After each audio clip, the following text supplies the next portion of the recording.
guys, it's Danielle here at the Eaton Homestead.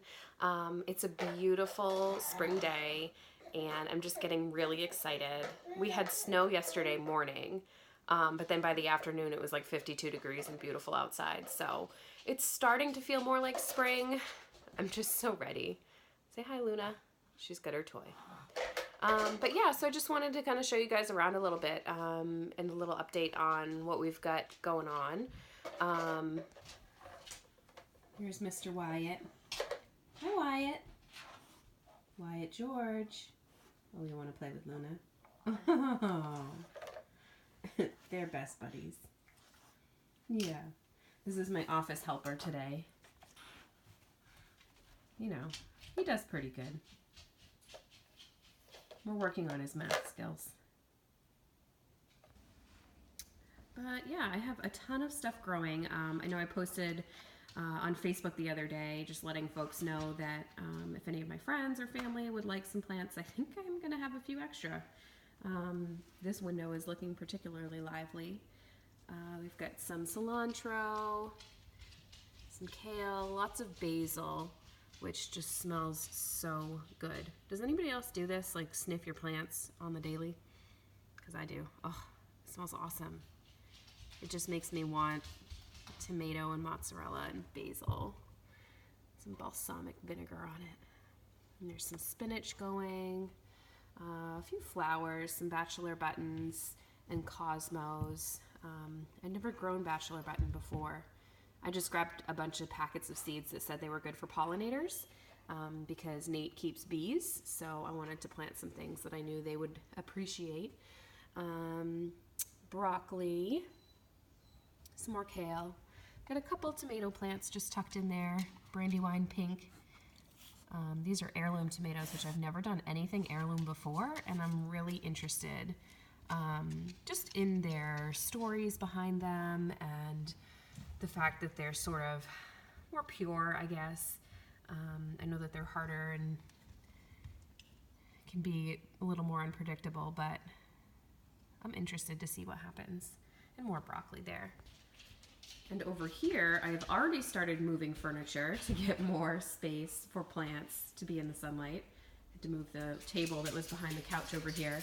I've got a ton of, I don't know how to say this, lacy facelia? I don't know. They looked like pretty purple flowers, and again, the bees like them. The bees are coming in 2 weeks. Nate ordered a couple more packages. We have 4 hives going currently. It looks like maybe one of them is probably going to survive. We knew that 2 of them had died, and it looks like the 3rd one might have as well. So we've got 2 packages of bees coming, and I'll definitely do a video just showing Nate unpackaging those. This is more his thing than mine. I'm sort of afraid of the bees, but I appreciate the honey. So yeah, we'll definitely share that with you guys as well. Really awesome zinnia. Looks happy right there. And then a bunch of kale and a whole bunch of cauliflower. I'm afraid I might have been a little late on the cauliflower and on my eggplants. Up here in Maine, we have such a short growing season, as you can see.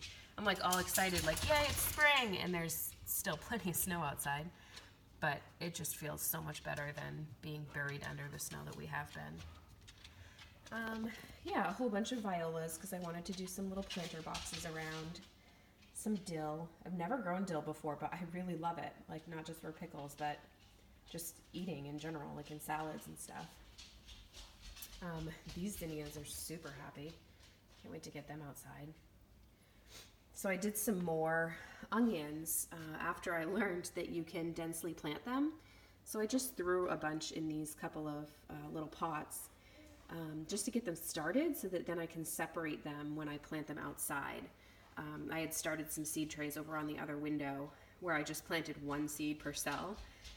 And have since learned from my YouTube Academy that you can densely plant them and then separate them when you transplant them out.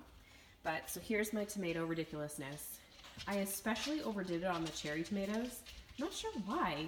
I think just because Amelia really loves cherry tomatoes, we, between the 2 of us, could go through a couple of containers of cherry garden tomatoes, a week. But I like really overdid it.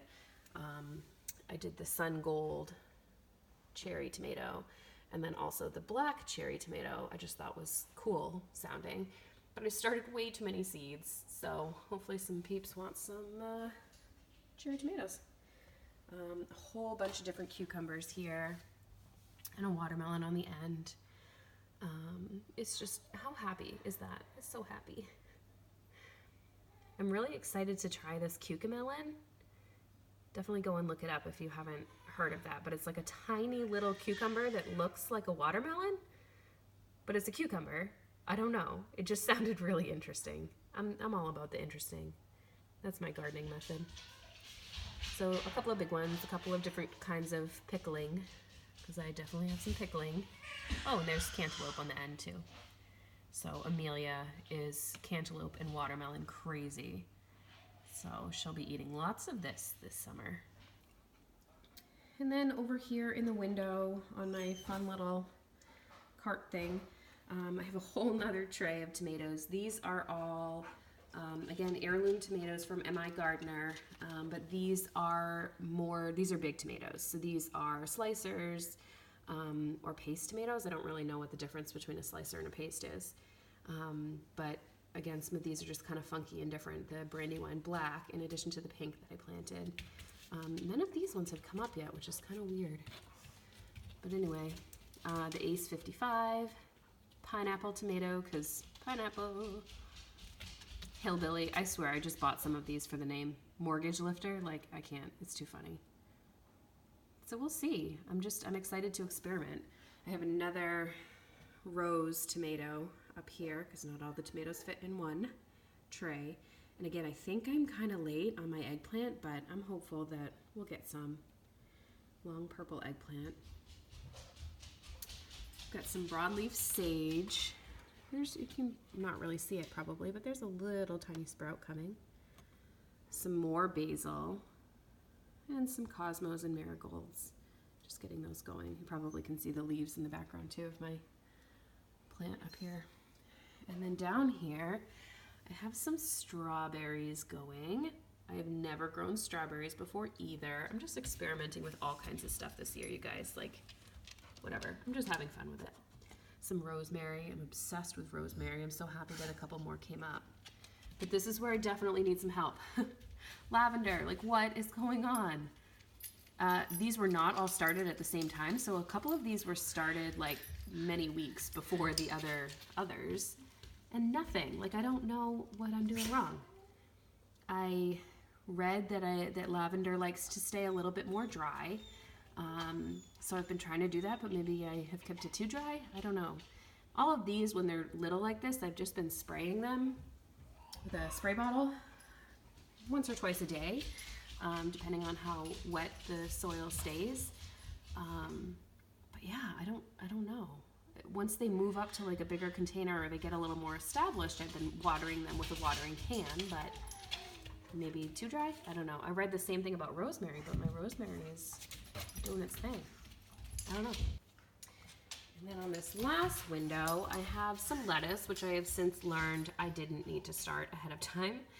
But we'll see. Maybe I'll have some good established plants that will be happy to be transplanted, or I will just start some more from seed once we get a little bit warmer out there.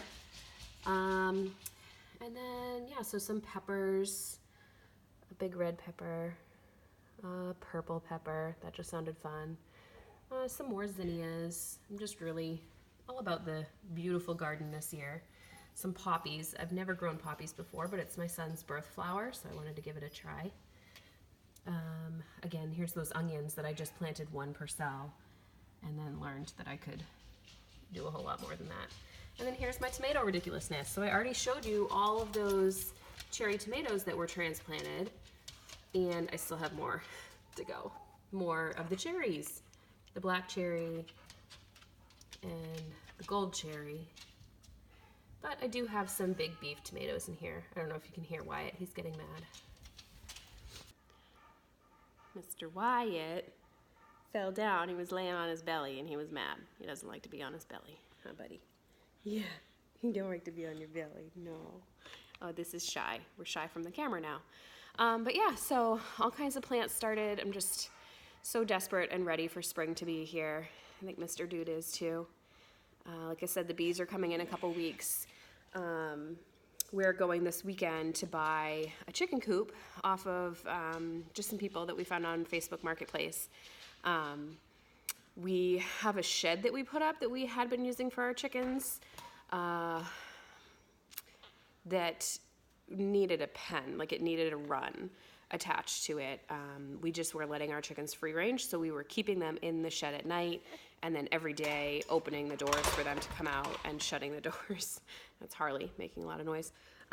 Shutting the doors at night, and it was just a pain to have to do that and have to worry about getting home and shutting the doors for them, closing up the coop, as well as the fact that they poop everywhere. I'm not against letting them free range here and there, but they like staked out on my front porch and would just poop all over my front porch, so not a fan. But yeah, so I'm really excited for that. Our chickens arrive on May 9th, so we're getting 8 laying hens, 8 laying chicks, to be hens, and 16 meat birds, which we've never done before. I would love to try processing them myself, but I do realize that's a lot of work, so Nate is more of the camp of bringing them someplace to be processed. So we'll see how that pans out, but I'll be sure to keep you abreast. Can you see the dog hair floating everywhere? Because I have a dog at my feet and another one that just wants to play all the time. She just chews on her like a chew toy. Luna Louise, be easy. So anyway, that's our little update here at the Eaton Homestead. Hope you all are doing well and that you have a great day and an awesome weekend. See ya.